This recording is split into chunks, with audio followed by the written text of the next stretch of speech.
তোমাৰ হেনো নাম তুমি মোৰ নিচে আপোন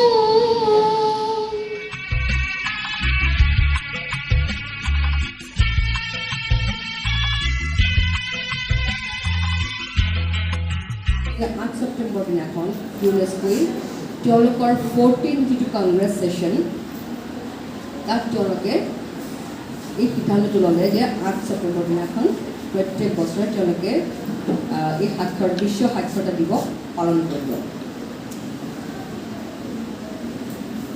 পালন কৰিব লগা কাৰণ অৰ্থটোৱে হৈছে যাতে সকলোৱে সজাগ হওক আৰু UN-ৰ এনেকুৱা আমি বহুত দিৱস হয়তো সকলোৱে জানো যে আমি পালন কৰি আহিছোঁ আৰু তাক পালন কৰাৰ মূল উদ্দেশ্যটোৱে হৈছে যাতে প্ৰত্যেকজন ব্যক্তি যাতে সজাগ হয়। আজি প্ৰথমবাৰৰ বাবে এই শিক্ষাদাতা বিভাগে তেওঁলোকেও তেওঁলোকৰ বিভাগটোৰ লগত সংগতি ৰাখি যিয়ে প্ৰথমবাৰ এই দিৱসটো পালন কৰিবলৈ পদক্ষেপ ল'লে তাৰ কাৰণে মই তেওঁলোকক আন্তৰিক ধন্যবাদ জনাইছোঁ আৰু মই শুভেচ্ছা জনাইছোঁ যাতে তেওঁলোকে ভৱিষ্যতেও এই দিনটো এনেকৈ উদযাপন কৰে। কিন্তু এই দিনটো হৈছে বিশ্ব সাক্ষৰতা দিৱস।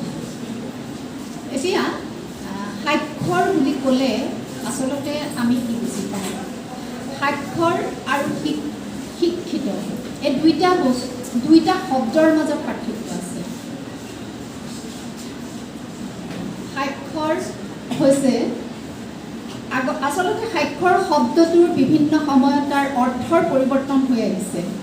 প্ৰথম অৱস্থাত ইয়াত যি ছবি কৰিব পাৰিছিলে, নিজৰ নামটো লিখিব পাৰিছিলে, সেইসকল ব্যক্তিকে সাক্ষৰ বুলি কোৱা হৈছিল। কিন্তু পৰৱৰ্তী সময়ত কি কৰা হ'ল যে যিসকল মানুহে এটা বাক্য নিজৰ মাতৃভাষাত ক'ব পাৰে,